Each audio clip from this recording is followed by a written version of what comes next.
Story time audio ബുക്സിലേക്ക് എല്ലാവർക്കും സ്വാഗതം. ജോസി വാഗമറ്റം എഴുതിയ നോവൽ ചാവുകടൽ. കാഷ്വാലിറ്റിയോട് ചേർന്നുള്ള വാർഡിലായിരുന്നു കുഞ്ഞന്ന. അവരെ വേണ്ട രീതിയിൽ ചികിത്സിക്കാൻ ആ പ്രൈമറി ഹെൽത്ത് സെൻ്ററിൽ യോഗ്യതയുള്ള ഡോക്ടർ ഉണ്ടായിരുന്നില്ല. മെഡിസിന് പഠിക്കുന്നതും ഹൗസ് സർജൻസി ചെയ്യുന്നതുമായ വിദ്യാർത്ഥികളാണ് അവിടെ രാത്രിയിൽ ഡോക്ടറുടെ ഡ്യൂട്ടി ചെയ്യുന്നത്. കുഞ്ഞനയുടെ കൈക്ക് പൊട്ടലുണ്ടായിരുന്നതിനാൽ ഇനി നാളെ അസ്ഥിരോഗ വിദഗ്ധൻ വന്നിട്ട് വേണം എന്തെങ്കിലും ചെയ്യാൻ. കൈത്തണ്ടയിൽ നീരും വേദനയും അധികരിച്ച് കുഞ്ഞന്ന സദാ ഞരങ്ങിക്കൊണ്ട് കിടന്നു. മറിയമ്മ അരികെ ഒരു സ്റ്റൂളിൽ ഉറക്കം തൂങ്ങിയിരിപ്പുണ്ട്. കുഞ്ഞന്നയ്ക്ക് അതിശക്തമായ നെഞ്ചുവേദനയും ശ്വാസമുട്ടലും ഉണ്ടായിരുന്നു. അർദ്ധരാത്രി കഴിഞ്ഞതിനാൽ ഡ്യൂട്ടി നഴ്സർ ആദ്യം സന്ദർശനം വിലക്കി. ഈ രാത്രി പറ്റില്ല, മുഖനും എല്ലാവരും ഉറക്കത്തിലാണ്, മാത്രമല്ല രോഗിയെ ശല്യപ്പെടുത്തരുതെന്നാണ് അഭ്യർത്ഥിച്ചത്. എന്റെ വല്യമ്മച്ചിയാണ്, ഒന്ന് കണ്ടിട്ട് പോയിക്കൊള്ളാം. വളരെ ദൂരെ നിന്ന് വരികയാ, യുവാവ് പറഞ്ഞു. ദൂരെന്ന് വെച്ച എവിടെന്ന്? ആന്ധ്ര, യുവാവ് പറഞ്ഞു. ഡ്യൂട്ടി നേഴ്സ് അയാളെ ഡ്യൂട്ടി ഡോക്ടറുടെ ചുമതല വഹിക്കുന്ന ഹൗസ് സർജൻ്റെ അടുത്തേക്ക് കൂട്ടിക്കൊണ്ടുപോയി. ഇയാൾക്ക് കാഷ്വാലിറ്റി വാർഡിൽ അഡ്മിറ്റ് ചെയ്തിരിക്കുന്ന പേഷ്യൻറ്റിനെ കാണണമെന്ന്. ആന്ധ്രയിൽ നിന്ന് വന്നതാണെന്ന് പറയുന്നു. ഹൗസ് സർജൻ അയാളെ സംശയത്തോടെ നോക്കി. പേഷ്യൻറ്റിനെ ഡിസ്റ്റർബ് ചെയ്യാൻ പാടില്ലെന്നാണ്. നിങ്ങൾ പോയിട്ട് നാളെ വരൂ ഡോക്ടറെ, പ്ലീസ്, എനിക്കൊന്ന് കണ്ടാൽ മതി. പറ്റില്ലെന്ന് പറഞ്ഞല്ലോ, ഇയാൾ പോയാട്ടെ. House surgeon കലമ്പി. ഒരു മിനിറ്റ്. യുവാവ് കസേരയിലിരുന്ന ഹൗസ് സർജൻ്റെ കൈമുട്ടിൽ പിടിച്ചെഴുന്നേൽപ്പിച്ചു. ഡോക്ടറും കൂടി വാ. ഡോക്ടർ കഠിനമായി ക്ഷോഭിച്ചുകൊണ്ട് കൈ കുതിറിക്കാൻ ഭാവിച്ചതും ഭയങ്കരമായ ഒരു വേദനയിൽ ഞരങ്ങിക്കൊണ്ട് പല്ല് കടിച്ചു.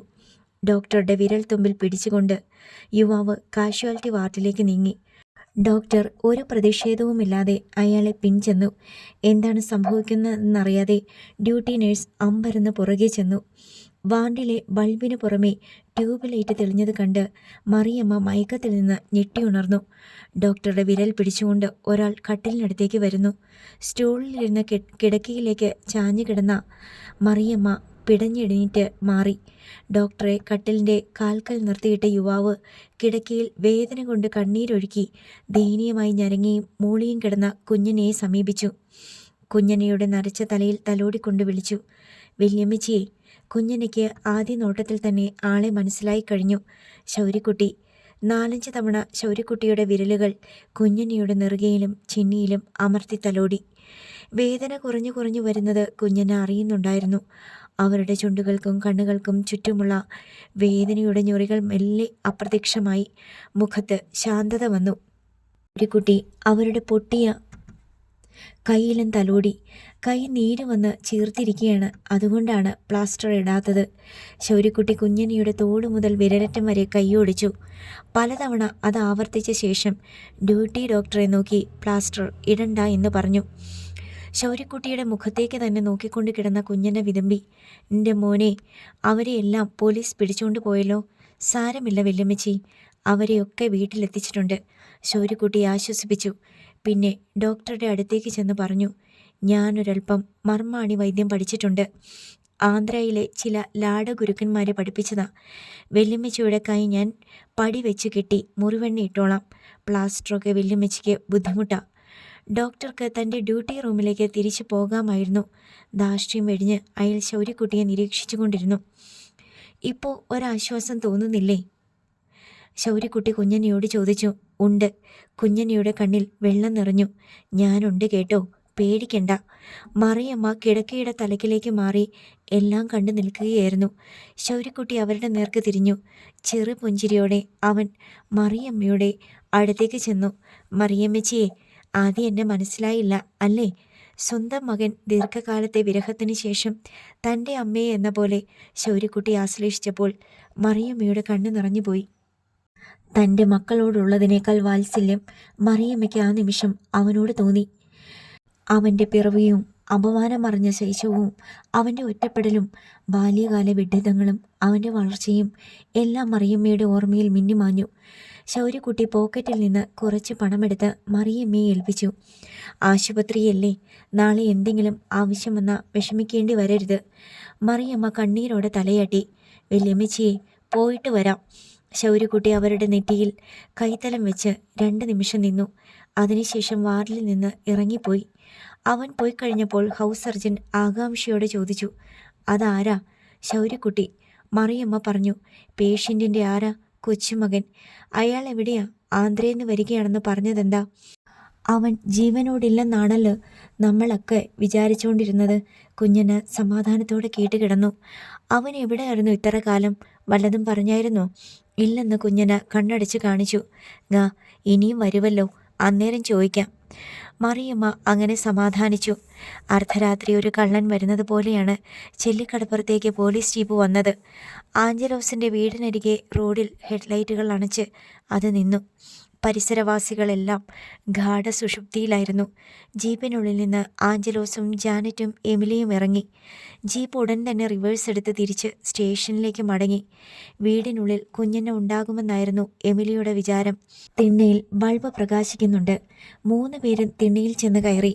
എമിലി വാതിലിൽ മുട്ടി വിളിച്ചു. വാതിലകത്ത് നിന്ന് കുറ്റിയിട്ടിരിക്കുകയാണെന്ന് മനസ്സിലായപ്പോൾ എമിലി വിളി ഒന്നുകൂടെ ഉച്ചത്തിലാക്കി. അമ്മേ, വാതിൽ തുറന്നേ, ഞങ്ങളാ. മറുപടി കിട്ടാഞ്ഞ് എമിലിക്ക് സംശയമായി. ഒറ്റയ്ക്കിരിക്കാനുള്ള പേടി കൊണ്ട് അമ്മ അയൽപ്പക്കത്ത് പോയി കിടന്നു കാണുമോ? എമിലി ആഞ്ചലോസിനെയും വിളിച്ച് പിന്നാമ്പുറത്തേക്ക് പോയി. പിൻവാതിൽ തള്ളി നോക്കി. അത് ചാരിയിട്ടിട്ടേ ഉള്ളൂ. അകത്ത് കയറി അവർ കുഞ്ഞിനെ തിരഞ്ഞു. മുറിയിലെങ്ങും ആരുമില്ല. മുൻവാതിൽ തുറന്നപ്പോൾ ജാനറ്റും അകത്ത് കയറി. അമ്മ എവിടെ പോയി? എമിലി ഉടൻ തന്നെ മറിയമ്മയുടെ വീട്ടിൽ ചെന്ന് വാതിലിൽ തട്ടി വിളിച്ചു. മറിയമ്മയുടെ മകൻ എഴുന്നേറ്റ് വന്നു. കണ്ണ് തിരുമ്മിക്കൊണ്ട് കാര്യം തിരക്കി. കുഞ്ഞനമ്മച്ചി ആശുപത്രിയിലാ. അമ്മയാ കൂട്ടിന് നിൽക്കണത്. നിങ്ങളെ എപ്പോഴാ പോലീസ് വിട്ടത്? മറിയമ്മയുടെ മകൻ ചോദിച്ചു. അമ്മയ്ക്ക് എന്നാ പറ്റി? കൈക്കാ പറ്റിയത്. ഒടിഞ്ഞൊന്ന് സംശയമുണ്ട്. അപ്പം തന്നെ ആശുപത്രിയിൽ കൊണ്ടുപോയി. ശരി, അറിയാൻ വേണ്ടി വന്നതാ. ബുദ്ധിമുട്ടായിട്ട് വിചാരിക്കല്ലേ. എമിലി സമാധാനത്തോടെ തിരികെ പോന്നു. ഒരു കട്ടൻ കാപ്പിയിട്ട് കുടിച്ച് കിടക്കാൻ ഭാവിക്കുമ്പോഴേക്ക് ആഞ്ചലോസിൻ്റെ വാതിലിൽ വീണ്ടും ആരോ മുട്ടി. എമിലി എഴുന്നേറ്റ് ആരാണെന്ന് ചോദിച്ചപ്പോൾ ഞാനാ എന്ന് മറുപടി. സംശയം തോന്നിയിട്ട് എമിലി പെട്ടെന്ന് വാതിൽ തുറന്നു. ശൗര്യക്കുട്ടി. അമ്മ. എമിലിക്ക് പ്രാണൻ തിരിച്ചു കിട്ടിയതുപോലെയായി. ആഞ്ചലോസ് തെണ്ണിയിൽ വിരിച്ച പായിന്മേലിരുന്ന് ശൗര്യക്കുട്ടിയെ നോക്കുന്നുണ്ടായിരുന്നു. അകത്തോട്ട് കയറി വാ, ആരും കാണണ്ട, എമിലി ശൗര്യയോട് പറഞ്ഞു. ഇനി കണ്ടാലും കുഴപ്പമൊന്നുമില്ലമ്മേ, ഞാൻ കള്ളനല്ലല്ലോ. ശൗര്യക്കുട്ടി അകത്തേക്ക് കയറി. പോലീസ് നിങ്ങളെ ആരെയെങ്കിലും തല്ലിയോ? അവൻ ചോദിച്ചു. വനിതാ പോലീസുകാർ കുറേ ചീത്ത വിളിച്ചു. പിന്നെ ചൂരലുകൊണ്ട് കാൽ വെള്ളിയിലടിച്ച്. അത് സാരമില്ല, പോട്ട്, എമിലി പറഞ്ഞു. സാരമില്ലെന്ന് വിചാരിക്കണ്ട. എന്തൊക്കെ ചെയ്തെന്ന് വെച്ചാൽ അതെല്ലാം പറയണം. എന്നെയല്ല, ഇവളെയാ കൂടുതൽ അടിച്ചത്. എമിലി ജാനറ്റിൻ്റെ നേർക്ക് കൈകാട്ടി. ശൗര്യക്കുട്ടി ജാനറ്റിൻ്റെ മുഖത്തേക്ക് നോക്കി. അവളുടെ മുഖത്ത് ആവലാതിയോ പരിഭവമോ സങ്കടമോ ഒന്നുമില്ല. പകരം വിപതി ധൈര്യമാണ്. അവരുടെ പെണ്ണ് ഡെനിച്ചിൻ്റെ കൂടെ ഉണ്ടല്ലോ, അത്രയും മതി. ജാനറ്റ് പറഞ്ഞു. അവർ ഡെനിച്ചിനെ കടപ്പുറത്തിട്ട് തല്ലിച്ചതച്ചതാ. അവൻ്റെ ജോലിയും കളയിച്ച് അവനെതിരെ കള്ളക്കേസ് കൊടുത്ത പോലീസിനെ കൊണ്ട് പിടിപ്പിച്ചു. എന്നിട്ട് ഇത്രയെങ്കിലും ചെയ്തില്ലെങ്കിൽ പിന്നെ എന്തിനാ ആണാന്ന് പറഞ്ഞ് നടക്കണത്? ശൗര്യയുടെ മുഖത്ത് ഒരു പുഞ്ചിരിയുണ്ടായി. തൻ്റെ സഹോദരി വെറും തൊട്ടാവാടിയല്ല. പോലീസിൻ്റെ തല്ലും ചീത്തയും കിട്ടിയതിൽ അവൾക്ക് അപമാനമൊന്നുമില്ല. മറിച്ച് അത് അവളുടെ അനുജൻ്റെ ധീരമായ ഒരു പ്രവൃത്തി മൂലമാകിയാൽ അവൾക്ക് ചാരിതാർത്ഥ്യവും അഭിമാനവുമേ ഉള്ളൂ. ശൗര്യക്കുട്ടി അവളുടെ തോളത്ത് കൈവച്ച് ചേർത്ത് പിടിച്ചു. ശൗര്യക്കുട്ടി, അവനെവിടെയാ? അവനെ പോലീസ് പിടിക്കുമോ? എമിലി വേവലാതി പൂണ്ടു. പോലീസിന് പിടിക്കേണ്ടി വരില്ലമ്മ. അവർ സ്റ്റേഷനിൽ ചെന്ന് കീഴടങ്ങിക്കോളും. അത് വേണോ ശൗര്യക്കുട്ടി? എന്നും ഒളിച്ചു ജീവിക്കാൻ പറ്റുമോ? ഇല്ലല്ലോ. എന്നായാലും ഈ കടപ്പുറത്ത് വരണ്ടേ, ജോലി ചെയ്യണ്ടേ? പോലീസിൻ്റെ കൈ കിട്ടിയ അവനെ തല്ലിച്ചതയ്ക്കും. അവൾ ബലമായിട്ട് വീട്ടുകാരെ പിടിച്ചുകൊണ്ട് പോകും. എല്ലാത്തിനും പോലീസ് ആ പെണ്ണിൻ്റെ വീട്ടുകാരുടെ കൂടെ നിൽക്കും. നിൽക്കട്ടെ, ഞാനില്ലേ ഇവരുടെ കൂടെ. അത് മതിയോ എന്ന് എമിലിക്ക് സംശയം തോന്നി. അവൻ്റെ കാൽച്ചുവട് മുതൽ നെറുക വരെ എമിലിയുടെ കാഴ്ച ഒന്നളന്നു. 24 കൊല്ലം മുമ്പ് താൻ വെറുത്ത് പ്രസവിച്ച ചെറു ജീവിയല്ല, പൊട്ടനെ പോലെ വളർന്ന ബാലനല്ല ഇവൻ.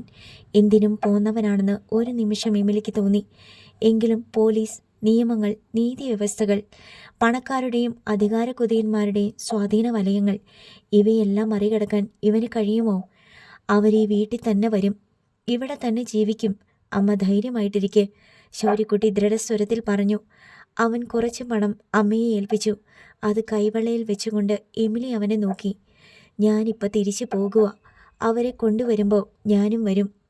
പിന്നെ ഇവിടെ തന്നെയാ. ശൗര്യക്കുട്ടി ഉറപ്പ് നൽകി. എന്നിട്ട് ജാനറ്റിനോട് പറഞ്ഞു, ഇത് കഴിഞ്ഞ ചേച്ചിയുടെ കല്യാണമാ, വെറുതെ പറയുവല്ല, നമുക്കിവിടെ നന്നായിട്ട് ജീവിക്കാൻ പറ്റുമോയെന്ന് നോക്കട്ട്. എമിലി അവന് കട്ടൻ കാപ്പി തിളപ്പിച്ചു കൊടുക്കാമെന്ന് പറഞ്ഞെങ്കിലും അവൻ നിന്നില്ല. എനിക്ക് പോയിട്ട് കാര്യമുണ്ടമ്മ, അവ രണ്ടിനെയും ഒരിടത്ത് വിട്ടിട്ട് വന്നതല്ലേ. നേരം വെളുക്കുമ്പം എന്നെ കണ്ടില്ലെങ്കിൽ അവർ വിഷമിക്കും. പിന്നെ വേറൊരു കാര്യം, രാവിലെ അമ്മ ആശുപത്രിയിൽ പോണം.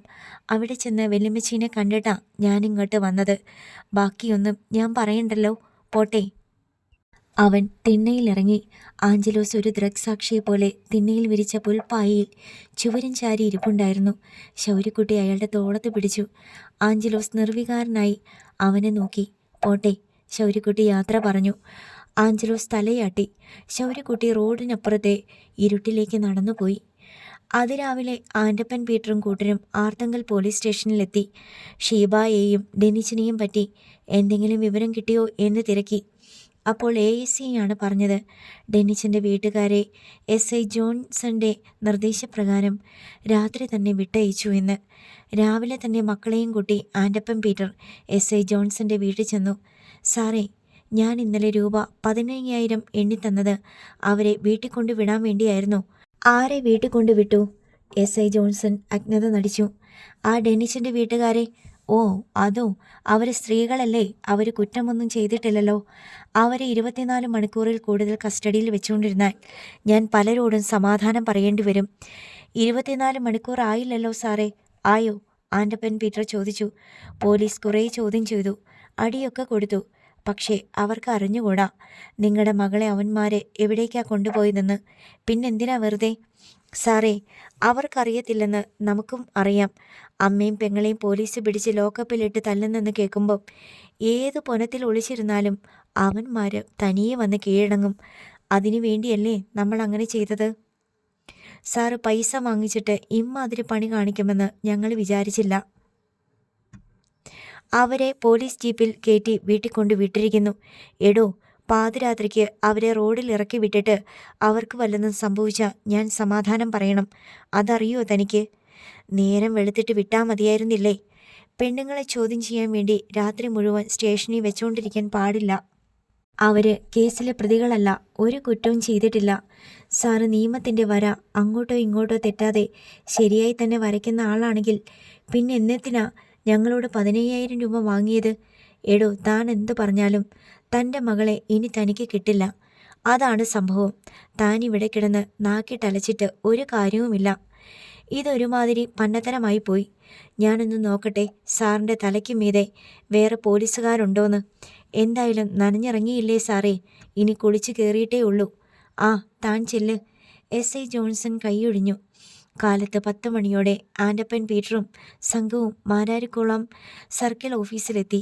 സർക്കിൾ ഇൻസ്പെക്ടർ ശ്രീ ഗണേശനെ കണ്ട് പരാതി സമർപ്പിച്ചു. ശ്രീ ഗണേശൻ പരാതിയും സാറിനെ വേണ്ട പോലെ കണ്ടോളാം എന്ന ഉറപ്പും സ്വീകരിച്ച് ഫയലിലാക്കി. വേണ്ടത് ചെയ്യാമെന്ന് തിരിച്ചും ഉറപ്പ് നൽകി. ശ്രീ ഗണേശൻ അപ്പോൾ തന്നെ SI ജോൺസനെ വിളിച്ച് വിവരങ്ങൾ അന്വേഷിച്ചു. താൻ എന്തോ മറ്റേ പണിയാടോ കാണിച്ചത്? അയാളോട് പൈസ വാങ്ങിച്ചിട്ട് വേണ്ടതുപോലെ ചെയ്തു കൊടുത്തോ? ശാസന അസഹ്യമായപ്പോൾ ജോൺസൺ വസ്തുതകൾ തുറന്നു പറഞ്ഞു. സാറേ, എനിക്കതല്ലാതെ ഗത്യന്തരമില്ലായിരുന്നു. ശൗര്യക്കുട്ടി എന്നു പേരുള്ള ഒരുത്തൻ രാത്രി എൻ്റെ വീട്ടിൽ അതിക്രമിച്ചു കയറി എന്നെയും വൈഫിനെയും കെട്ടിയിട്ട് മർദ്ദിച്ചു. എനിക്കിപ്പോൾ ശരിക്കും സംസാരിക്കാൻ വയ്യ. താടിയെല്ലിന് പരിക്ക് പറ്റി. എൻ്റെ വീട്ടിലെ ബാത്റൂമിൻ്റെ വാതിൽ അവൻ തകർത്തു. എൻ്റെയും വൈഫിൻ്റെയും ഫോൺ ലോക്ക് ചെയ്തു. ഇൻകമിങ് മാത്രമേ കിട്ടുള്ളൂ. അവൻ്റെ വീട്ടുകാരെ സ്റ്റേഷനിൽ നിന്ന് മോചിപ്പിച്ച് വീട്ടിലെത്തിച്ച ശേഷമാണ് അവൻ എൻ്റെ വീട്ടിൽ നിന്ന് പോയത്. ഇതൊക്കെ താനെന്താ റിപ്പോർട്ട് ചെയ്യാതിരുന്നേ? CI ഗണേശൻ ക്ഷോഭിച്ചു. ശരി, ഇനിയൊന്നും ചെയ്യണ്ട, ബാക്കി ഞാൻ നോക്കിക്കോളാം. CI ഗണേശൻ ഫോൺ വെച്ചു. മാരാരിക്കുളം സ്റ്റേഷനിൽ നിന്ന് വന്ന പോലീസുകാർ ആഞ്ചലോസിൻ്റെ വീടിൻ്റെ പരിസരത്ത് ചുറ്റിക്കറങ്ങി നടന്നു. വീട് അടച്ചിട്ടിരിക്കുന്നു. അവിടെ ഉണ്ടായിരുന്നവർ എവിടെ പോയെന്ന് ആർക്കും അറിയില്ല. വെളുപ്പാൻ കാലത്ത് ഒരു വാൻ വന്നെന്നും വീട്ടിലുണ്ടായിരുന്നവരെ കയറ്റിക്കൊണ്ടു പോയെന്നും അയൽവാസികളിൽ ഒരാൾ പറഞ്ഞു. ശൗര്യക്കുട്ടിയുടെ കുടുംബാംഗങ്ങളെ വീണ്ടും കസ്റ്റഡിയിലെടുക്കാനുള്ള CI ഗണേശൻ്റെ പദ്ധതി അതോടെ പൊളിഞ്ഞു. മാരാരിക്കുളം സർക്കിളിലുള്ള പോലീസ് സ്റ്റേഷനുകളിലെല്ലാം നിർദ്ദേശം നൽകി. ശൗര്യക്കുട്ടി, ഡെന്നിച്ചൻ എന്നിവരെയും അവരുടെ കുടുംബാംഗങ്ങളെയും എവിടെ കണ്ടാലും കസ്റ്റഡിയിലെടുക്കുക. ഒരു ദിവസം കൂടി പ്രത്യേകിച്ച് സംഭവവികാസങ്ങളൊന്നുമില്ലാതെ കടന്നുപോയി. അടുത്ത ദിവസം രാവിലെ 10 മണിയോടെ ഒരു ടൂറിസ്റ്റ് ടാക്സികൾ മാരാരിക്കുളം പോലീസ് സ്റ്റേഷന്റെ മുന്നിൽ വന്നു നിന്നു. അതിലൊന്നിൽ നിന്ന് ഡെന്നിച്ചനും ഷീബ മേരിയും ആഞ്ചലോസും ജാനറ്റും എമിലിയും ഇറങ്ങി. അടുത്തതിൽ നിന്ന് 2 ചാനൽ റിപ്പോർട്ടർമാർ, 2 പത്രലേഖകർ, അവരുടെ ക്യാമറമാൻ, 2 വക്കീലന്മാർ എന്നിവരും പാർട്ടിയുടെ ലോക്കൽ കമ്മിറ്റി സെക്രട്ടറിയും ഇറങ്ങി.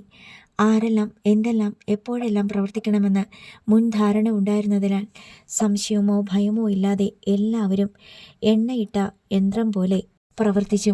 ഡെന്നിസിൻ്റെയും ഷീബ മേരിയുടെയും കഴുത്തിൽ ഓരോ പുഷ്പഹാരങ്ങളുണ്ടായിരുന്നു. അവർ നേരെ CIയുടെ ഓഫീസിലേക്ക് കയറി ചെന്നു. ആരൊക്കെയാണ് തൻ്റെ മുന്നിലേക്ക് വരുന്നതെന്നോ എന്താണ് സംഭവമെന്നോ CI ഗണേശിനെ പെട്ടെന്ന് പിടികിട്ടിയില്ല. ഡെന്നിസിനാണ് പരിചയപ്പെടുത്തിയത്. "സാർ, ഞാൻ ചെല്ലിക്കടപ്പുറത്ത് തൈമാപ്പറമ്പിൽ ആഞ്ചലോസിൻ്റെ മകൻ ഡെന്നിച്ചൻ. ഇതെൻ്റെ ഭാര്യ ഷീബ മേരി. പോലീസ് ഞങ്ങളെ തിരക്കി എല്ലായിടത്തും നടക്കുന്നതായിട്ട് അറിഞ്ഞു. അതാ നേരെ ഇങ്ങോട്ട് വന്നത്." CI ഗണേശൻ കസേരയിൽ നിന്ന് ചാടി എണീറ്റു. ഡെന്നിച്ചിൻ്റെ കോളറിന് കുത്തിപ്പിടിക്കാൻ കൈയെടുത്തതാണ്. അപ്പോഴാണ് വാതിൽക്കലേക്ക് ശ്രദ്ധിച്ചത്. ഫോട്ടോയും വീഡിയോയും എടുക്കുകയാണ് ക്യാമറാമാൻമാർ. CI ഗണേശൻ കൈ താഴ്ത്തി. "നിങ്ങളോട് ആര് പറഞ്ഞു അകത്ത് കയറാൻ? എല്ലാവരും പുറത്തോട്ടിറങ്ങ്." CI അവരുടെ നേർക്ക് ആക്രോശിച്ചു. പൂമാലയുടെ ഒരു ഭാഗം കയ്യിലെടുത്ത് കാണിച്ചുകൊണ്ട് ഷീബ മേരി പറഞ്ഞു, "സാറേ, എന്നെ ആരും ബലമായിട്ട് പിടിച്ചുകൊണ്ട് വന്നതല്ല. ഞാൻ സ്വമനസാലെ ഡെന്നിച്ചിൻ്റെ കൂടെ ഇറങ്ങിപ്പോന്നതാ. പാർട്ടി ഓഫീസിൽ വെച്ച് ഞങ്ങൾ തമ്മിൽ പൂമാലയിട്ട് കല്യാണം നടത്തി. തുമ്പോളി പള്ളിയുടെ മുറ്റത്ത് വെച്ച് ഡെന്നിച്ചൻ എൻ്റെ കഴുത്തിൽ ഒരു മിന്നും കെട്ടി."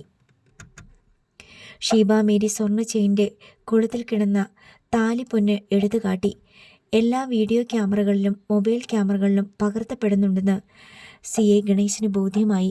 നിമിഷങ്ങൾക്കുള്ളിൽ അതെല്ലാം സോഷ്യൽ മീഡിയകളിൽ പ്രചരിച്ചു തുടങ്ങും. പൊട്ടിപ്പതഞ്ഞു വന്ന രോഷമെല്ലാം ഉള്ളിലടക്കി CI ഗണേശൻ പറഞ്ഞു, "ഇതൊക്കെ നിങ്ങൾ കോടതിയിൽ പറഞ്ഞാൽ മതി. ഡെന്നിസിനെതിരെ SIക്കും CIക്കും കംപ്ലൈൻറ്റ് കിട്ടിയിട്ടുണ്ട്. അവൻ്റെ ആളുകൾ നിങ്ങളെ ബ്ലാക്ക്മെയിൽ ചെയ്യുമെന്നോ കൊല്ലുമെന്നോ ഭീഷണിപ്പെടുത്തിയതുകൊണ്ടോ ആയിരിക്കും നിങ്ങളിങ്ങനെ സംസാരിക്കുന്നത്."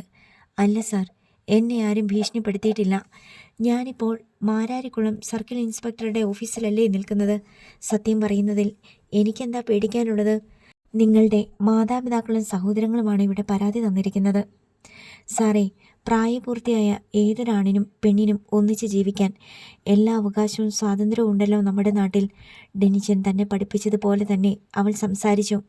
"നിങ്ങൾ തമ്മിൽ കല്യാണം കഴിച്ചെന്നുള്ളതിന് എന്താ തെളിവ്? ഒരു പൂമാലയും താലിയും കാണിച്ച കല്യാണം കഴിച്ചെന്നാണോ അതിനർത്ഥം? നിങ്ങളുടെ കല്യാണം തുമ്പോടി പള്ളിയിലെ വിവാഹ രജിസ്റ്ററിൽ രേഖപ്പെടുത്തിയോ? സ്പെഷ്യൽ മാരേജ് ആക്ട് അനുസരിച്ച് നിങ്ങളുടെ വിവാഹം രജിസ്റ്റർ ചെയ്തിട്ടുണ്ടോ?" "ഇല്ലല്ലോ." ആ ചോദ്യത്തിന് ഉത്തരം പറഞ്ഞത് ജാമ്യക്കടലാസുമായി മുന്നോട്ട് വന്ന വക്കീലായിരുന്നു. "കല്യാണം കഴിക്കാതെ തന്നെ പ്രായപൂർത്തിയായ ഒരു സ്ത്രീക്ക് പ്രായപൂർത്തിയായ ഒരു പുരുഷനൊപ്പം പോകാനും ഒന്നിച്ച് ജീവിക്കാനും നിയമം അനുവദിക്കുന്നുണ്ടല്ലോ സാർ. ആർക്കും പരാതിയും കേസും ഒന്നുമില്ലെങ്കിൽ അതൊക്കെ ഓക്കെയാണ്. ഇവിടെ അങ്ങനെയല്ലല്ലോ. ഗുണ്ടകൾ വാഹനവുമായി വന്ന് തൻ്റെ മകളെ തട്ടിക്കൊണ്ടു പോയെന്ന് അവളുടെ അച്ഛൻ നേരിട്ട് വന്ന് പരാതിപ്പെട്ടിരിക്കുകയാണ്." CI തർക്കിച്ചു. "സാർ, താങ്കൾക്ക് പെൺകുട്ടിയോട് സംസാരിച്ചപ്പോൾ കാര്യം മനസ്സിലായല്ലോ. സാറിന് ഇവരുടെ സ്വന്തം ജാമ്യത്തിൽ തന്നെ വിട്ടയക്കാവുന്നതേയുള്ളൂ. ഞാനങ്ങനെ വിട്ടയക്കാൻ തയ്യാറല്ല. ഇതൊരു കുഴപ്പം പിടിച്ച കേസാണെന്ന് എനിക്ക് മനസ്സിലായി. ഇവരെ കോടതിയിൽ ഹാജരാക്കിയില്ലെങ്കിൽ ഈ പെൺകുട്ടിക്ക് പിന്നീട് എന്തെങ്കിലും സംഭവിച്ചാൽ ഞാൻ സമാധാനം പറയേണ്ടി വരും. അതുകൊണ്ട് പോലീസ് ഇവരെ കസ്റ്റഡിയിലെടുക്കുക. അത് താങ്കളുടെ ഇഷ്ടം. പക്ഷേ ഒരു കുഴപ്പവും ഇല്ലാതെയാ ഇപ്പോൾ ഡെന്നിച്ചനും ഷീബ മേരിയും നിങ്ങളുടെ മുമ്പിൽ വന്ന് നിൽക്കുന്നത്. കോടതിയിൽ ഹാജരാക്കാൻ കൊണ്ടുപോകുമ്പോൾ എന്തെങ്കിലും പരിക്കോ ക്ഷതമോ ഇവരുടെ ദേഹത്തുണ്ടെങ്കിൽ, ഏതെങ്കിലും തരത്തിലുള്ള ഭീഷണിയെ ഇവർ നേരിടേണ്ടി വന്നിട്ടുണ്ടെങ്കിൽ അതിനും സാർ ഉത്തരം പറയേണ്ടി വരും." "ഓ, എനിക്കറിയാം. എന്നെ പഠിപ്പിക്കേണ്ട നിങ്ങൾ. എല്ലാവരും പുറത്തോട്ടിറങ്ങിയാട്ടെ." ഓഫീസിൻ്റെ വാതിൽക്കൽ തിങ്ങിക്കൂടി നിന്നവർ പുറത്തേക്കിറങ്ങി. ഡെന്നിച്ചനും ഷീബ മേരിയും പിന്തിരിഞ്ഞു പോകാൻ ഭാവിച്ചപ്പോൾ CI ഗണേശൻ പറഞ്ഞു, "നിങ്ങളോട് പോകാൻ പറഞ്ഞില്ലല്ലോ. അവിടെ നിൽക്ക്." ഡെന്നിച്ചനും ഷീബ മേരിയും നിന്നു. "എൻ്റെ അനിയനല്ലേടാ ശൗര്യക്കുട്ടി?" "അതെ സാർ." ഡെന്നിച്ചൻ പറഞ്ഞു. "അവനെവിടെ?" "ഞങ്ങളുടെ കൂടെ വന്നില്ല." "അവനെവിടെയാണെന്നാ ചോദിച്ചേ?" "പാർട്ടി ഓഫീസിൽ വന്നിട്ടുണ്ടായിരുന്നു സാറേ. അവിടുന്ന് ഞങ്ങളെ ഇങ്ങോട്ട് പറഞ്ഞയച്ചു. ഞങ്ങൾ പോരുമ്പോൾ ശൗര്യക്കുട്ടി അവിടെ ഇരിപ്പുണ്ട്." "കഴിവരുടെ മോനെ, ചോദിച്ചാൽ നീ സത്യം പറയില്ല അല്ലേടാ?" CI ഗണേശൻ ഒറ്റ കുതിപ്പിന് ഡെന്നിച്ചൻ്റെ കോളറിൽ കുത്തിപ്പിടിച്ചുടച്ചു. "വഴിയോരത്തെ പൂക്കടയിൽ നിന്ന് ഒരു പൂമാല വാങ്ങിച്ച് തട്ടിക്കൊണ്ടുവന്ന ഏതെങ്കിലും പെണ്ണിൻ്റെ കഴുത്തിലിട്ടാ അത് കല്യാണമാകുമോടാ നായേ?" CI ആ മാല ഒറ്റ വലിക്ക് പൊട്ടിച്ചെറിഞ്ഞു. കൈ നിവർത്തി ഡെന്നിച്ചൻ്റെ ചെകിട്ടത്ത് ഒരടിയും കൊടുത്തു. വീണ്ടും കഴുത്തിൽ കുത്തിപ്പിടിച്ച് ഉലയ്ക്കാൻ തുടങ്ങി. ഷീബ മേരി CIയുടെ കയ്യിൽ കടന്നു പിടിച്ചു. വിടു സാറേ, സാർ എന്ത് തെമ്മാടിത്തരമായി കാണിക്കുന്നേ? അവൾ CIയുടെ പിടുത്തം കുതറിക്കാൻ ശ്രമിച്ചതും CI ഗണേശൻ ദേഷ്യം മൂണ്ട് പുറം കൈകൊണ്ട് അവളുടെ കവിളത്തടിച്ചു. ഷീബ മുഖം വെട്ടിത്തിരിച്ചെങ്കിലും അവളുടെ മൂക്കിന് മീതെ കൂടി അടിപതിഞ്ഞു. അടുത്ത നിമിഷം മൂക്കിലൂടെ ചോരയൊഴുകാൻ തുടങ്ങി. അത് അവളുടെ ചുണ്ടുകളിലേക്ക് ഒലിച്ചു വീണു. CI ഗണേശൻ അത് കണ്ട് പരിഭ്രാന്തനായി. കർച്ചീഫില്ലേ, അത് തുടച്ചുകള, അവിടെ വാഷ് ബേസിനുണ്ട്, അങ്ങോട്ട് ചെന്ന് മുഖം കഴുക്. ഷീബ മേരി മുൻവാതിലിന് അഭിമുഖമായി തിരിഞ്ഞു. ഒരാൾ അകത്തെ ദൃശ്യങ്ങൾ സെൽഫി സ്റ്റിക്കിൽ ഘടിപ്പിച്ച മൊബൈലിൽ കൂടി പകർത്തുന്നുണ്ടായിരുന്നു. CI ഗണേശൻ അത് കണ്ട് ആരടാ അത് എന്ന് ആക്രോശിച്ചുകൊണ്ട് വാതിലിനടുത്തേക്ക് വന്നു. വീഡിയോ എടുത്തുകൊണ്ടിരുന്നയാൾ പെട്ടെന്ന് സ്റ്റിക്ക് പിൻവലിച്ചു. ഇവിടെ വാടാ, CI അവനെ വിളിച്ചു. സാറേ, ഞാനൊന്നും ചെയ്തില്ല, പടമെടുത്തന്നേയുള്ളൂ. ആ ഫോൺ ഇങ്ങ് കൊണ്ടുവാ. അവൻ ആ ഫോൺ സ്റ്റിക്കിൽ നിന്ന് വേർപെടുത്തി അപ്പുറത്ത് കൂടി നിന്നവർക്കിടയിലേക്ക് എറിഞ്ഞു കൊടുത്തു. നൊടിയിടയിൽ അത് അപ്രത്യക്ഷമായി. ഇതൊരു സർക്കാർ ഓഫീസല്ലേ സാറേ, ഇവിടെ എങ്ങനെയൊരു സർക്കിൾ ഇൻസ്പെക്ടർ ജനങ്ങളോട് പെരുമാറുന്നതെന്ന് എല്ലാവരും കാണണ്ടേ? CI ഉടൻ തന്നെ ആ ഫോൺ പിടിച്ചെടുക്കാൻ പോലീസുകാർക്ക് നിർദ്ദേശം നൽകി. ആ ഫോൺ സ്റ്റേഷന് വെളിയിലോട്ട് കടത്തിവിടരുത്. പോലീസുകാർ ഉടൻ ഡെന്നിച്ചൻ്റെയും ഷീബയുടെയും കൂടെ വന്നവരെ വളഞ്ഞു. ഓരോരുത്തരുടെയും കയ്യിലുള്ള ഫോൺ വാങ്ങി നോക്കി. പക്ഷേ ഏതാണ് ആ ഫോണെന്ന് തിരിച്ചറിയാനായില്ല. ഒടുവിൽ വീഡിയോ എടുത്തവനെ തന്നെ വിളിച്ച് ഫോൺ എടുപ്പിച്ചു. അതിനുള്ളിലെ വീഡിയോ അവൻ തന്നെ കാട്ടിക്കൊടുത്തു. CI ഫോൺ വാങ്ങി നോക്കി. താൻ ഡെന്നിച്ചൻ്റെ ഷട്ടിൽ കുത്തിപ്പിടിച്ചതും ചെകിട്ടത്തടിച്ചതും പൂമാല പൊട്ടിച്ചതും ഷീബ മേരി തടഞ്ഞപ്പോൾ പുറം കൈ കൊണ്ട് ചെറുതായി അടിച്ചതും അടി മാറിക്കൊണ്ടിട്ട് മൂക്കിൽ നിന്ന് ചോര ഒഴുകുന്നതും എല്ലാം അതിലുണ്ട്. CI ഗണേശൻ തന്നെ അതെല്ലാം ഡിലീറ്റ് ചെയ്തിട്ട് ഫോൺ തിരിച്ചു കൊടുത്തു. ഫോണിൻ്റെ ഉടമയായ യുവാവ് അത് വാങ്ങിക്കൊണ്ട് ഇറങ്ങിപ്പോയി. അതിനു മുമ്പേ തന്നെ ആ വീഡിയോ വിവിധ വാട്സപ്പ് നമ്പറുകളിലേക്ക് അവൻ അയച്ചു കഴിഞ്ഞിരുന്നു. ഷീബ മേരി തൻ്റെ മൂക്കിലൂടെ ഒലിച്ചു വന്ന ചോര തുടയ്ക്കാതെ നിൽക്കുകയാണ്. CI ഗണേശൻ പറഞ്ഞിട്ടും അവൾ അത് തുടയ്ക്കാനോ കഴുകാനോ കൂട്ടാക്കിയില്ല. ഏതാനും ചോരത്തുള്ളികൾ അവളുടെ ചുരിദാറിലും വീണു. അതൊരു കനത്ത അടിയൊന്നുമായിരുന്നില്ല. CI ഗണേശൻ്റെ ഏതോ വിരൽ മൂക്കിനു മീതെ അമർന്നതാണ്. CI അപ്പോൾ തന്നെ വനിതാ പോലീസിനെ വിളിച്ചു വരുത്തി ഷീബയുടെ മുഖത്ത് വെള്ളം ഒഴിപ്പിക്കുകയും ടവൽ കൊണ്ട് മുഖത്തെ ചോരപ്പാട് മായ്ക്കുകയും ചെയ്തു. ഇതിനകം തന്നെ ഗണേശൻ ആൻ്റപ്പൻ പീറ്ററെ വിളിച്ച് മകൾ പോലീസ് സ്റ്റേഷനിലുണ്ടെന്ന വിവരം അറിയിച്ചിട്ടുണ്ടായിരുന്നു.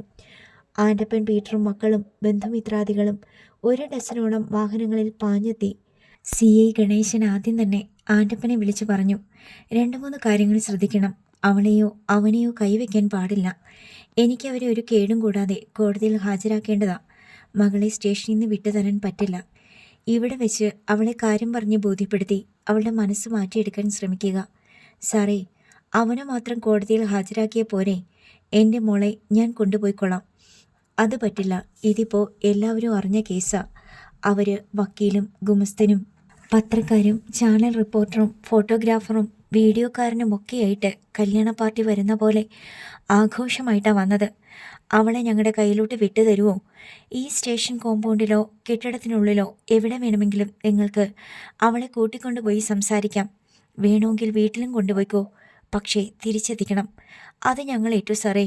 ഞങ്ങൾക്ക് 2 മണിക്കൂർ പോലും വേണ്ട അവളുടെ മനസ്സ് മാറ്റിയെടുക്കാൻ. പിന്നെ അവൻ്റെ കാര്യത്തിൽ സാറ് തന്നെ ഒരു തീരുമാനമുണ്ടാക്കണം. ആൻ്റപ്പൻ പീറ്റർ അഭ്യർത്ഥിച്ചു. അവൾ കോടതിയിൽ വെച്ച് അവനെ തള്ളിപ്പറഞ്ഞ പിന്നെ അവൻ്റെ കാര്യം ഞാൻ ഏറ്റു. ഡോക്ടർമാർ ചില രോഗികളുടെ ആയുസ് പറയുമല്ലോ, 3 മാസം 6 മാസം എന്നൊക്കെ. അതുപോലെ അവൻ്റെ ആയുസ് ഞാൻ കുറിച്ചു തരാം. പക്ഷേ അവൾ നിങ്ങളുടെ കൂടെ നിൽക്കണം. CI ഗണേശൻ ഡെന്നിച്ചനെയും ഷീബയെയും അവർക്ക് കാട്ടിക്കൊടുത്തു. സർക്കിൾ ഇൻസ്പെക്ടറുടെ ഓഫീസ് മുറിക്ക് പുറത്തുള്ള ഒരിടുങ്ങിയ തളമായിരുന്നു അത്. ആൻ്റപ്പൻ പീറ്റർ മകളുടെ മുഖത്തേക്ക് നോക്കി. അയാളുടെ മുഖത്ത് സങ്കടവും കോപവും കൂടിക്കുഴഞ്ഞു. മുഖമടച്ച് ഒരടി കൊടുക്കാനാണ് അയാൾക്ക് ആദ്യം തോന്നിയത്. അതടക്കി പിടിച്ചപ്പോഴേക്ക് സങ്കടം അതിനു മീതെ കയറി. നീ ഞങ്ങളോട് ഇത് ചെയ്തല്ലോടി മാനം കെട്ടവളെ. ഷീബ മേരി ആരെയും നോക്കാതെ മുഖം താഴ്ത്തി നിന്നു. ആൻ്റപ്പൻ്റെ ആൺമക്കൾക്ക് ഡെന്നിച്ചനെ ശരിക്കും ഒന്ന് പെരുമാറാനുള്ള കൈത്തരിപ്പുണ്ടായിരുന്നു. അവർ മുഷ്ടി ചുരുട്ടി ഇറുക്കിയും വിരലുകൾ ഞെരിച്ചും കോപമടക്കാൻ ശ്രമിച്ചു. ഇളയ മകൻ പീറ്റർ ആൻ്റണി ഡെന്നിച്ചൻ്റെ അടുത്ത് മുഖമടുപ്പിച്ച് പല്ല് കടിച്ചു പറഞ്ഞു, പട്ടിക്കഴിവറിൻ്റെ മോനെ, നിന്നെ ഇവിടെ ഇട്ട് ചവിട്ടി കൂട്ടേണ്ടതാ. Police station ആയതുകൊണ്ടാ. നീ പുറത്തോട്ട് വരുമല്ലോ. നിനക്ക് ഞങ്ങളെ വെച്ചിട്ടുണ്ടടാ. അന്ന് കടപ്പുറത്ത് വെച്ച് നിന്നെ തീർത്ത് കളയാതിരുന്നതാ ഞങ്ങൾക്ക് പറ്റിയ ഏറ്റവും വലിയ അബദ്ധം. അടുത്ത തവണ ഞങ്ങളത് തിരുത്തും. നിന്റെ ചങ്കിലോട്ട് കുറിച്ചിട്ടോടാ നായേ. ഡെന്നിച്ചൻ ഒരക്ഷരം മിണ്ടാതെ കേട്ടു നിന്നു. ആൻ്റപ്പൻ പീറ്ററും സംഘവും കൂടി ഷീബ മേരിയെ വീട്ടിലേക്ക് കൂട്ടിക്കൊണ്ടു പോകാൻ തുനിഞ്ഞപ്പോൾ അവൾ ചെറുത്തു. അവർ അവളുടെ കൈയും കാലും കെട്ടി വായും മൂടി എടുത്ത് ഇന്നോവ ക്രിസ്റ്റയിൽ കയറ്റി.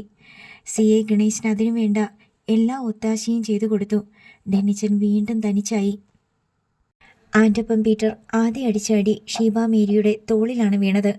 അടുത്ത അടി ചെകിട്ടത്തേക്ക് പായുമ്പോഴേക്കും പീറ്റർ ആൻ്റണി അവൻ്റെ കൈക്ക് കയറി പിടിച്ചു.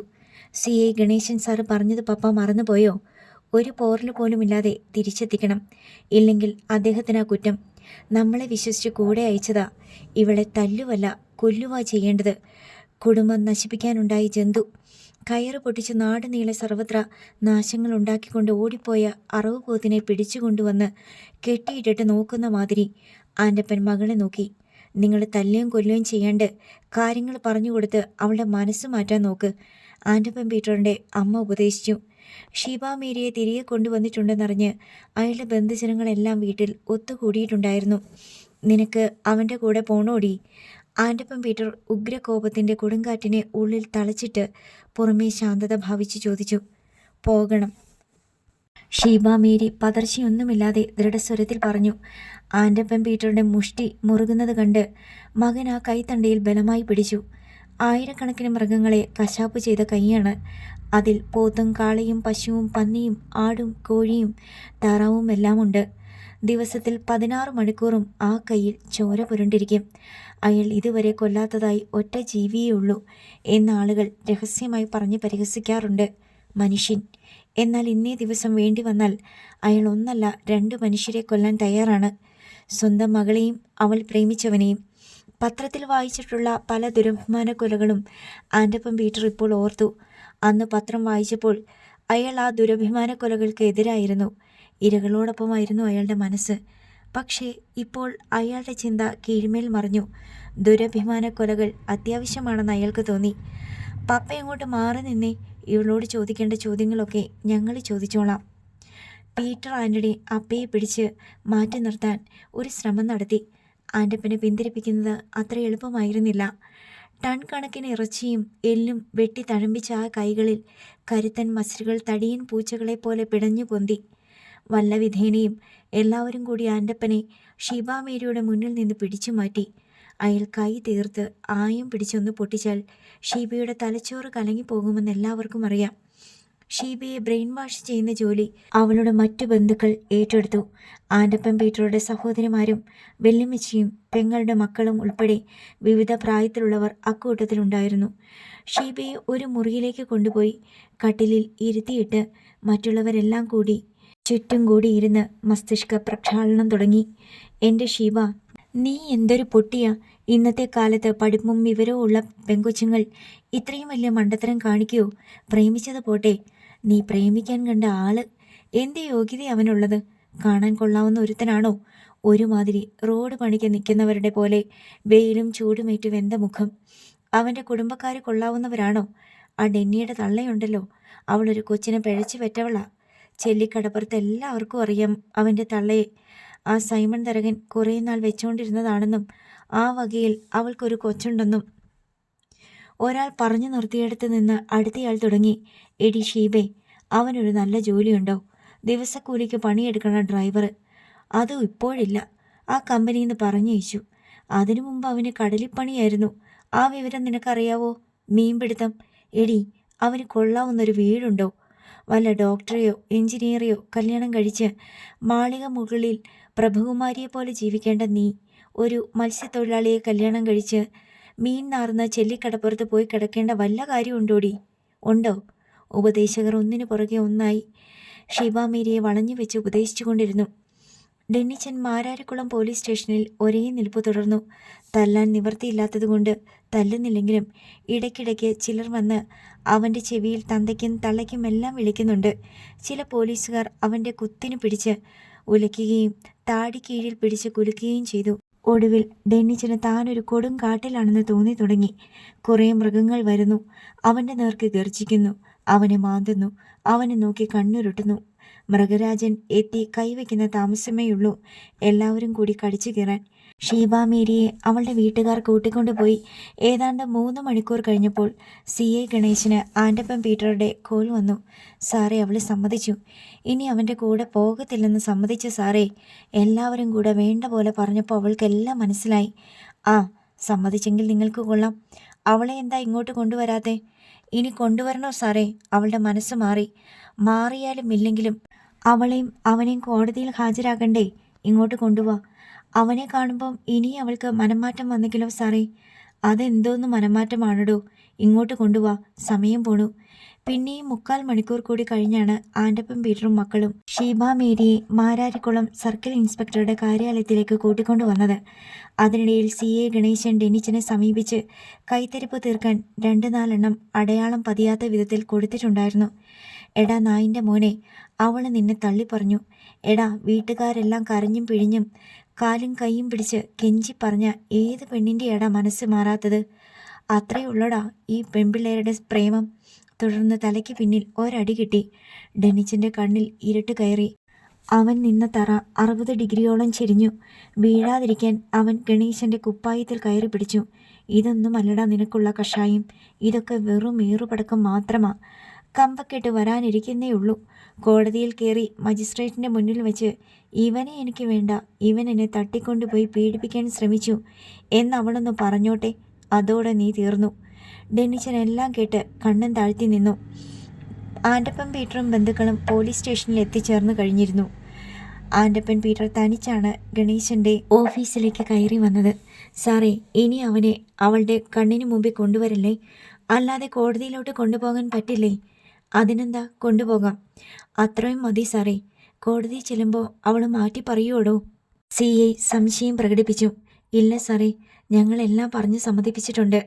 ശരി, ഉടനെ തന്നെ കോടതിയിലേക്ക് കൊണ്ടുപോയേക്കാം. ഷീബ മേരിയെയും ഡെന്നിച്ചനെയും 2 വാഹനങ്ങളിലായാണ് ചേർത്തല കോടതിയിലേക്ക് കൊണ്ടുപോയത്. കോടതി വളപ്പിൽ വെച്ച് പോലും തമ്മിൽ കാണാതിരിക്കാനുള്ള മുൻകരുതലുകൾ പോലീസ് എടുത്തിട്ടുണ്ടായിരുന്നു. ഡെന്നിച്ചനെ കോർട്ട് ഹാളിൽ കയറ്റി നേരത്തെ തന്നെ നിർത്തി. ജഡ്ജി ചേംബറിലെത്തിയ ശേഷം മാത്രമാണ് ഷീബ മേരിയെ കോർട്ട് ഹാളിലേക്ക് കൊണ്ടുവന്നത്. പ്രാഥമിക നടപടിക്രമങ്ങളെല്ലാം പോലീസ് ഇതിനകം പൂർത്തിയാക്കിയിരുന്നു. ഡെന്നിച്ചനെയും ഷീബ മേരിയെയും പോലീസ് കോടതി മുമ്പാകെ ഹാജരാക്കി. ജഡ്ജി 2 പേരെയും നോക്കി. തൈമാംപറമ്പിൽ ആഞ്ചലോസ് മകൻ ഡെന്നിസൺ എന്നയാൾ നിങ്ങൾ തന്നെയാണോ? ഡെന്നിച്ചനോട് കോടതി ചോദിച്ചു. അതെ, ഡെന്നിച്ചൻ ഉത്തരം പറഞ്ഞു. ആൻ്റപ്പൻ പീറ്ററുടെ മകൾ ഷീബ മേരി പീറ്റർ എന്ന യുവതിയെ നിങ്ങൾ വാഹനവും ഗുണ്ടകളുമായി ആൻ്റപ്പൻ പീറ്ററുടെ വീട്ടിൽ അതിക്രമിച്ചു കയറി ബലമായി പിടിച്ചുകൊണ്ടുപോയി എന്നാണ് പോലീസിന് ലഭിച്ചിരിക്കുന്ന പരാതി. അത് സത്യമാണോ? സത്യമല്ല, ഡെന്നിച്ചൻ ഉത്തരം പറഞ്ഞു. അനന്തരം കോടതി ഷീബ മേരിയോട് ചോദിച്ചു. തൈമാംപറമ്പിൽ ആഞ്ചലോസ് മകൻ ഡെന്നിസൺ ആഞ്ചലോസ് എന്നയാളെ നിങ്ങൾ അറിയുമോ? അറിയും, ഷീബ പറഞ്ഞു. ഈ നിൽക്കുന്ന ആളാണോ അത്? അതെ. അയാൾ വാഹനവും ഗുണ്ടകളുമായി വന്ന് നിങ്ങളുടെ വീട്ടിൽ അതിക്രമിച്ചു കയറി നിങ്ങളെ ബലമായി തട്ടിക്കൊണ്ടുപോയതായി നിങ്ങളുടെ മാതാപിതാക്കൾ പോലീസിൽ പരാതിപ്പെട്ടിട്ടുണ്ട്. നിങ്ങളെ ആരെങ്കിലും അങ്ങനെ തട്ടിക്കൊണ്ടു പോയിട്ടുണ്ടോ? ഷീബ മേരി ശ്വാസമെടുത്തു. അവൾ ആരെയും നോക്കിയില്ല. ഡെന്നിച്ചനെ ഇതുവരെ അവളെപ്പറ്റി സംശയമൊന്നുമില്ലായിരുന്നെങ്കിലും ഈ നിമിഷം ഹൃദയത്തിന് താങ്ങാനാവാത്തിടത്തോളം ഭാരിച്ചതാണെന്ന് അവന് തോന്നി.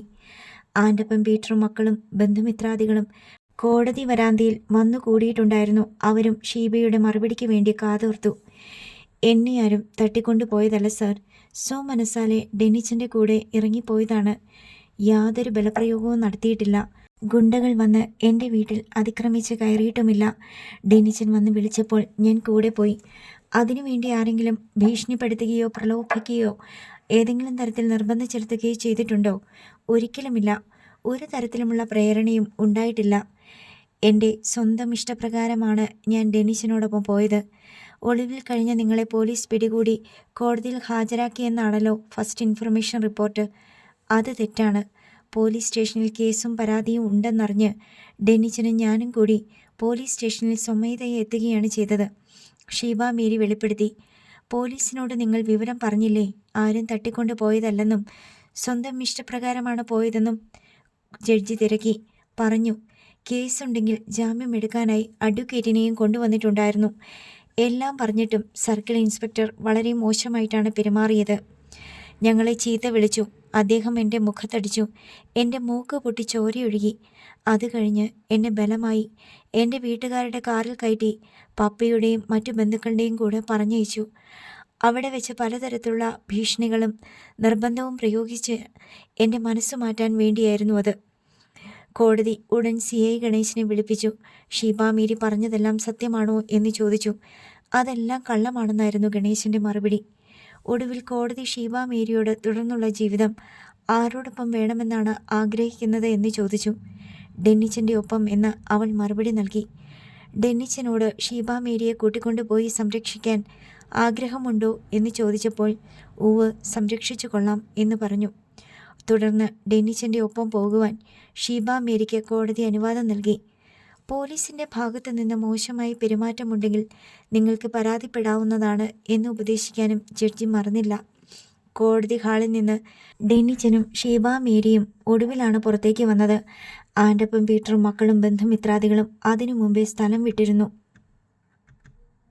വൈകാതെ മാരാരിക്കുളത്തു നിന്ന് വന്ന പോലീസും അവരുടെ നടപടിക്രമങ്ങൾ പൂർത്തിയാക്കി തിരിച്ചുപോയി. ഷീബ മേരിയെയും ഡെന്നിച്ചനെയും കയറ്റിക്കൊണ്ടു പോകാൻ കാറെത്തി. അവർ രണ്ടുപേരും അതിൽ കയറിയിരുന്നു. മുൻകൂട്ടി തീരുമാനിച്ചതിനാൽ എണ്ണയിട്ട യന്ത്രം പോലെ എല്ലാം കൃത്യമായി നടന്നു. അവർക്ക് അകമ്പടിയായി പോകാൻ കോടതി വളപ്പിന് വെളിയിൽ ഏതാനും കാറുകൾ കാത്തുകിടപ്പുണ്ടായിരുന്നു. ആഞ്ചലോസിൻ്റെ വീടിനു മുമ്പിൽ കല്യാണ പന്തലിടുന്ന പ്രവൃത്തികൾ ദ്രുതഗതിയിൽ നടക്കുകയാണ്. പിക്കപ്പ് വാനുകളിൽ സാധനങ്ങളെല്ലാം എത്തിച്ചേർന്നുകൊണ്ടിരുന്നു. എന്താണ് നടക്കുന്നതെന്ന് പോലും അറിയാതെ ചെല്ലിക്കടപ്പുറത്തുകാർ വീടിന് ചുറ്റും കൂടിയിട്ടുണ്ട്. കാലത്ത് 11 മണിക്ക് തുടങ്ങിയ പന്തലിടൽ ഉച്ചതിരിഞ്ഞ് 3 മണിയോടെ പൂർത്തിയായി. അതിനുശേഷം ഒരു കാർ വന്ന് റോഡരികിൽ നിന്നു. അതിൽ നിന്ന് ശൗര്യക്കുട്ടി അഴകിയ രാവണനെ പോലെ വിശിഷ്ട വസ്ത്രങ്ങൾ അണിഞ്ഞിറങ്ങി. ചെല്ലിക്കടപ്പുറത്തുകാർക്ക് ആദ്യം ആ കൂളിംഗ് ഗ്ലാസ്സുകാരനെ മനസ്സിലായില്ല. പന്തലിലേക്ക് ഇറങ്ങിച്ചെന്ന് എമിലി അവൻ്റെ പേര് ചൊല്ലി വിളിച്ചപ്പോൾ തദ്ദേശവാസികൾ അന്തം വിട്ടു. ശൗര്യക്കുട്ടി! ഇത് ശൗര്യക്കുട്ടിയോ? 10 വർഷം മുമ്പ് ചത്തുപോയവൻ. ഇവൻ എവിടെയായിരുന്നു? എവിടെ നിന്ന് വരുന്നു? നിമിഷങ്ങൾക്കകം ആഞ്ചലോസിൻ്റെ വീട്ടുമുറ്റത്തെ പന്തലിൽ അപാലവൃദ്ധം ജനങ്ങൾ വന്നു തിങ്ങി. ശൗര്യക്കുട്ടി തിണ്ണയിൽ കയറി നിന്ന് എല്ലാവരോടുമായി പ്രഖ്യാപിച്ചു. ഇന്നെൻ്റെ ചേട്ടൻ ഡെന്നിച്ചൻ്റെ കല്യാണ ദിവസമായിട്ട് എല്ലാവരും കണക്കാക്കണം. എല്ലാം പെട്ടെന്നായിരുന്നത് കൊണ്ട് ആരെയും നേരിട്ട് ക്ഷണിക്കാൻ പറ്റിയില്ല. ഈ ചെല്ലിക്കടപ്പുറത്തുള്ള എല്ലാവരെയും ഞാനിപ്പോൾ ക്ഷണിക്കുവാണ്. എല്ലാവരും വരണം. ഇപ്പം മുതൽ നമ്മൾ ഡെന്നിച്ചൻ്റെ കല്യാണം ആഘോഷിക്കാൻ പോകുക. ഭക്ഷണമൊക്കെ ഏർപ്പാടാക്കിയിട്ടുണ്ട്. ഉടനെ തന്നെ എത്തും. ഡെന്നിച്ചനെയും ഷീബ മേരിയെയും കോടതി ഒന്നിച്ച് ജീവിക്കാൻ സമ്മതിച്ച് വിട്ടയച്ച സന്തോഷ വാർത്ത കൂടി ഞാൻ നിങ്ങളെ അറിയിക്കുകയാണ്. അവരും ഉടനെ എത്തും. എല്ലാവരും സഹകരിക്കണം, സന്തോഷത്തിൽ പങ്കുകൊള്ളണം. അവൻ പറഞ്ഞു തീർന്നപ്പോൾ എല്ലാവരും കൈയടിച്ചു.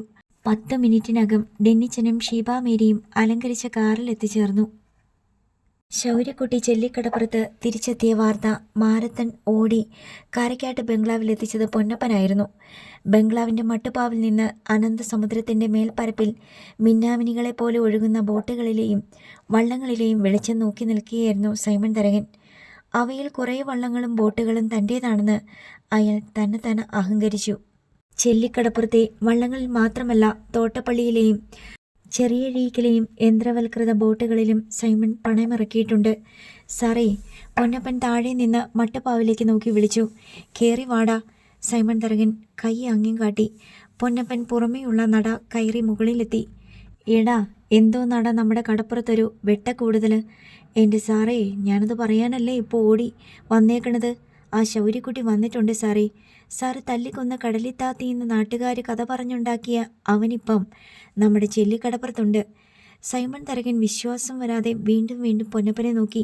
നിന്നോടിതാര് പറഞ്ഞടാ? ഞാൻ കണ്ടേച്ചും വരുവാണ് സാറേ. പൊന്നപ്പൻ ഓടിയ ഓട്ടത്തിൻ്റെ കിതപ്പ് ഇതുവരെ ശമിച്ചിട്ടില്ല. അവൻ എവിടെന്ന് വന്ന്? ആ, പൊന്നപ്പൻ കൈ മലർത്തി. അവൻ എവിടെയായിരുന്നു? ആ. അപ്പോഴും പൊന്നപ്പൻ കൈ മലർത്തി വായ് പൊളിച്ചു. സൈമൺ തരകൻ്റെ കണ്ണ് വിഴിഞ്ഞും വായ പാതി തുറന്നും നിമിഷങ്ങളോളം ഇരുന്നു. ശൗര്യക്കുട്ടിയുടെ തിരിച്ചുവരവുമായി ബന്ധപ്പെട്ട് പല വാർത്തകളും സൈമൺ തരകൻ്റെ ചെവിയിലെത്തിയിരുന്നെങ്കിലും അതൊന്നും അയാൾ വിശ്വസിച്ചിരുന്നില്ല. ശൗര്യക്കുട്ടി ചെല്ലിക്കടപ്പുറത്ത് ഒരു മിന്നൽ പര്യടനം നടത്തിയെന്നും കൊല്ലംപറമ്പിൽ ആൻ്റപ്പൻ പീറ്ററുടെ മകളെ തട്ടിക്കൊണ്ടു പോകാൻ എമിലിയുടെ മകനോടൊപ്പം ചേർന്നുവെന്നുമുള്ള വാർത്തകളും സൈമൺ തരകൻ വിശ്വസിച്ചിട്ടില്ല. സാറേ, അവൻ ഡെന്നിച്ചൻ്റെ കല്യാണം നടത്തുകയാണെന്ന്. മിനിറ്റ് വെച്ച അവൻ ആഞ്ചലോസിൻ്റെ വീട്ടുമുറ്റത്ത് പന്തലിട്ടത്. പന്തലൊന്ന് കാണണം സാറേ, എഞ്ചാതി പന്തലാണെന്ന്. നമ്മൾ മൂക്കത്ത് വിരൽ വെച്ച് പോകും. അവിടെ ഭയങ്കര സദ്യയാണ് കൊണ്ടിറക്കിയേക്കണത്. സദ്യയോ? അതിനൊക്കെ 2-4 ദിവസത്തെ ഒരുക്കങ്ങൾ വേണ്ടിയിടാ വിവരം കെട്ടവനെ, സൈമൺ തരകൻ ചോദിച്ചു. ഡെന്നിച്ചൻ ആൻ്റപ്പൻ പീറ്ററുടെ മോളെ അടിച്ചുകൊണ്ട് പോയിട്ട് നേരത്തോട് നേരം ആയതല്ലേ ഉള്ളൂ. ഇന്നലെ അവനും അവളും ഒളിവിലല്ലായിരുന്നോ? ഇന്ന് പോലീസ് സ്റ്റേഷനിൽ വന്ന് കീഴടങ്ങിയിട്ട് നേരെ കോടതിയിലോട്ടാണല്ലോ കൊണ്ടുപോയത്. അതിനിടയ്ക്ക് എവിടെയാടാ പന്തല് കെട്ടാനും സദ്യ ഉണ്ടാക്കാനും നേരം? ഒക്കെ ശൗര്യക്കുട്ടിയാണ് സാറേ ചെയ്തേക്കണത്. അവനിപ്പോൾ ചെല്ലിക്കടപ്പുറത്ത് നിൽപ്പുണ്ടെന്ന് ഞാൻ എൻ്റെ കണ്ണിന് കണ്ടിട്ട് വന്നതാണ് സാറേ. അപ്പോൾ കോടതിയും പോലീസും ഡെന്നിച്ചനെയും അവളെയും വിട്ടാ? അവൾ പറഞ്ഞ് അവൾക്ക് ഡെന്നിച്ചൻ്റെ കൂടെ ജീവിച്ചാൽ മതിയെന്ന്. അവളെ ആരും തട്ടിക്കൊണ്ട് പോയതല്ലാന്ന്. പിന്നെന്ത് പോലീസ്, എന്ത് കോടതി? അവർ രണ്ടുപേരും മണവാളൻ്റെയും മണവാട്ടിയുടെയും വേഷം ഇട്ടുകൊണ്ട് പന്തലിയിരിക്കണ്. ദാ ഇപ്പം നേരം സന്ധ്യ കഴിഞ്ഞിട്ടല്ലേ ഉള്ളൂ. അവിടെ ഒരു കൂട്ടം ശിപ്പായിമാരുടെ വേഷം കെട്ടി തൊപ്പിയും വെച്ചവന്മാർ നിന്ന് ഒന്നാന്തര ശാപ്പാട് വിളമ്പണ്. ആട്ടിറച്ചി, പോത്തിറച്ചി, മീൻ തുടങ്ങി നമ്മുടെ ഐറ്റംസ് എല്ലാം ഉള്ള ഗെയിമൻ സദ്യ. സൈമൺ തരകൻ അവിടെ നിന്ന് ചെല്ലിക്കടപ്പുറത്തെ കോളനി ഭാഗത്തേക്ക് നോക്കി. അവിടെ പിന്നെയും വെളിച്ചം കൂടിയതായി അയാൾക്ക് തോന്നി. ശൗര്യക്കുട്ടി, സൈമൺ തരകൻ പിറുപിറുത്തു. ഒരു കാർ കാരക്കാട്ട് ബംഗ്ലാവിന് നേർക്ക് വരുന്നുണ്ടായിരുന്നു. ആരോ വരണല്ലോടാ. സൈമൺ തരകൻ ആകാംക്ഷയോടെ നോക്കി. സാർ ഇവിടെ നിന്നു, ഞാൻ നോക്കിയിട്ട് വരാം. പൊന്നപ്പൻ ടെറസിൽ നിന്ന് പുറത്തെ കോണിപ്പടിയിലൂടെ താഴേക്കിറങ്ങിപ്പോയി. ടെറസിൽ നിന്ന് വീട്ടിനുള്ളിലൂടെയുള്ള കോണിപ്പടിയിലൂടെ സൈമൺ തരകനും താഴേക്കിറങ്ങി. ഹാളിൽ വെച്ച് എൽസമ്മ അയാളുടെ നേർക്ക് വന്നു. അവളുടെ കയ്യിൽ മൊബൈൽ ഫോൺ ഇരിപ്പുണ്ടായിരുന്നു. ശൗര്യക്കുട്ടി ചെല്ലിക്കടപ്പുറത്ത് എത്തിയിട്ടുണ്ടെന്ന് അറിഞ്ഞായിരുന്നു വിവരം? എൽസമ്മ ഒരു വെല്ലുവിളിയുടെ ഭാവത്തിൽ ചോദിച്ചു. നിന്നോട് ആര് പറഞ്ഞു? ഞാനൊരു വിവരവും അറിയാണ്ട് അടുക്കളയിൽ അടയിരിക്കണ പൊട്ടിയാണെന്നാണോ ഇപ്പോഴും നിങ്ങളുടെ വിചാരം? എൽസമ്മ കയ്യിലിരുന്ന മൊബൈൽ കാണിച്ചു. ഈ ചെല്ലിക്കടപ്പുറത്ത്, ആലപ്പുഴയിലെ ഏതെങ്കിലും കടപ്പുറത്ത് കാരക്കാട്ട് സൈമൺ തരകനുമായി ബന്ധപ്പെട്ട എന്തു നടന്നാലും നിങ്ങൾ അറിയുന്നതിന് മുമ്പേ ഞാൻ അറിയും. നീ അറിഞ്ഞിട്ടെന്താടി? നിന്നെ കൊണ്ട് ഒരു ചെറു വിരൽ അനക്കാൻ കൊള്ളാവോ? അവൻ തിരിച്ചു വന്നിട്ടുണ്ടെങ്കിൽ നിങ്ങളുടെ ഉറക്കം തീർന്നെന്ന് കൂട്ടിക്കോ. അവൻ പഴയ ശൗര്യൊന്നുമല്ലെന്നാ കേട്ടത്. ചോദിക്കാനും പറയാനും പോന്നവനാണെന്ന്. നിങ്ങളുടെ ആണല്ലോ സന്തതി. സൈമൺ തരകൻ ഭാര്യയെ രൂക്ഷമായി നോക്കി. മുൻപാണെങ്കിൽ നല്ല 2 തെറിവാക്കുകൾ നാവിൽ വിളയുമായിരുന്നു. മക്കൾ മുതിർന്നപ്പോൾ സൈമൺ തരകൻ അത്തരം പൊട്ടിത്തെറികൾക്ക് നിയന്ത്രണം വെച്ചു. സൈമൺ തരകൻ എൽസമ്മയെ വിട്ടിട്ട് സിറ്റൗട്ടിലേക്ക് ചെന്നു. കാറിൽ നിന്നിറങ്ങി കാത്തു നിൽക്കുന്നവരെ കണ്ടപ്പോൾ കാരക്കാടന് കാര്യം മനസ്സിലായി. ആൻ്റപ്പൻ പീറ്ററും ആൺമക്കളും. സൈമൺ തരകൻ സിറ്റൗട്ടിൽ നിന്നുകൊണ്ട് കൈ കാട്ടി വിളിച്ചു. ആൻ്റപ്പനും മൂത്ത മകൻ ജോമൻ പീറ്ററും ഇളയവൻ പീറ്റർ ആൻ്റണിയും കൂടി സിറ്റൗട്ടിലേക്ക് കയറി വന്നു. മംഗലുകാരെന്താണ് ഈ വഴിക്കൊക്കെ? സൈമൺ തരകൻ തെല്ലൊരു പരിഹാസഭാവത്തിൽ ചോദിച്ചു. ആൻ്റപ്പൻ തൻ്റെ സങ്കടം വിവരിച്ചു. ഒരേ ഒരു പെൺതരിയേ ഉള്ളൂ. അവളെ ഒരുത്തൻ പ്രേമിച്ച് കട്ടുകൊണ്ടുപോയി. പോലീസ് അവരെ പിടിച്ചെങ്കിലും കോടതിയിൽ ചെന്നപ്പോൾ പെണ്ണിനെ പ്രേമിച്ചവൻ്റെ കൂടെ തന്നെ അയച്ചു. ചെല്ലിക്കടപ്പുറത്തുകാരനായ ഡെന്നിച്ചൻ എന്ന ദാരിദ്ര്യവാസിയാണ് മകളെ കൊണ്ടുപോയത്. ഇന്ന് ചെല്ലിക്കടപ്പുറത്ത് അവരുടെ കല്യാണ ആഘോഷം നടക്കുകയാണ്. വാസ്തവത്തിൽ അത് കല്യാണമല്ല, കല്യാണമുറപ്പിക്കൽ ചടങ്ങ് മാത്രമാണ്. രണ്ടുപേരും ഇതുവരെ കല്യാണം കഴിച്ചിട്ടില്ല. എങ്ങനെയെങ്കിലും സൈമൺ മുതലാളി ഇടപെട്ട് മകളെ മോചിപ്പിച്ചെടുക്കണം. ഒരു രാത്രി അവൻ്റെ കൂടെ കിടന്നില്ലേടാ ആൻ്റപ്പ അവള്? തീർന്നില്ലേ അവളുടെ ചാരിത്രം? സൈമൺ തരകൻ നിരാശ കൊണ്ട് പറഞ്ഞു. അവൾക്കൊന്നും സംഭവിച്ചിട്ടില്ല മുതലാളി. അവളെ വീട്ടിൽ കൊണ്ടുവന്നപ്പോൾ പെണ്ണുങ്ങൾ ചോദിച്ചു. അപ്പോൾ അവൾ പറഞ്ഞ്. അവളെ വീട്ടിൽ കൊണ്ടുവന്നായിരുന്നോ? പിന്നെന്തിനാ വിട്ടുകൊടുത്തത്?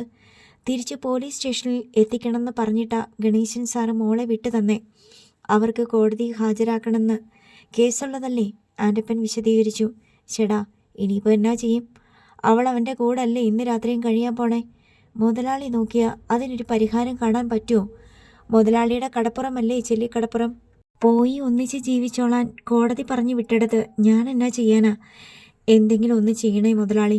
ആ കല്യാണം മുടങ്ങണം. ഒരു ദിവസം കൂടെ കടന്നു കിട്ടിയാൽ മതി. ആൻ്റപ്പൻ കീണപേക്ഷിച്ചു. ഇതാരടാ ഇതൊക്കെ ചെയ്യിക്കണത്? ആഞ്ചലോസിൻ്റെ മോന് അതിനും തക്ക തൻ്റെ ഇടമുണ്ടോടാ? പന്തലും സദ്യയൊക്കെ നടത്തണമെങ്കിൽ കാശ് കുറേ വാരി എറിഞ്ഞിട്ടുണ്ടാവണല്ലോ. ഉണ്ട് മുതലാളി, ലക്ഷക്കണക്കിന് രൂപ ചിലവാക്കിയിട്ടുണ്ട്. അവൻ്റെ കയ്യിൽ എവിടുന്ന അത്രയും കാശ്? ഒക്കെ ആ ശൗര്യക്കുട്ടിയുടെ കളിയാ. അവൻ എവിടുന്നോ കൊണ്ടുവന്ന് വാരി വിതറുക. ആ, ഞാനൊന്ന് നോക്കട്ടെ. മുതലാളി മുമ്പിൽ നിന്നാൽ മതി, ഞങ്ങളുണ്ട് പുറകിൽ. നിങ്ങൾ എത്ര പേരുണ്ട്? 8-10 പേരുണ്ട് മുതലാളി. എന്തിനും പോന്നവരാ. വേണമെന്ന് വെച്ചാൽ 8-10 പേരെ കൂടെ കൂട്ടാം. ആ, കൂട്ടിക്കോ. ഞാൻ ആദ്യം ചെല്ലിക്കടപ്പുറത്തേക്ക് ചെല്ലാം. നിങ്ങൾ ആളെ കൂട്ടി പുറകിന് വന്നാൽ മതി. ഞാൻ ഈ വേഷം ഒന്ന് മാറ്റിക്കോട്ട്. സൈമൺ തരകൻ പൊന്നപ്പനെ വിളിച്ചു. തങ്ങളുടെ ആൾക്കാരെ മുഴുവൻ വിളിച്ചു കൂട്ടാൻ നിർദ്ദേശം നൽകി. ആൻ്റപ്പം പീറ്റർ തൻ്റെ മക്കളെ അയച്ച് ആർത്തങ്കൽ ചെന്നവേലി ഭാഗത്തു നിന്നും കുറച്ച് ആളുകളെ സംഘടിപ്പിക്കാൻ ഏർപ്പാടാക്കി. അടുത്ത ഭാഗം നാളെ.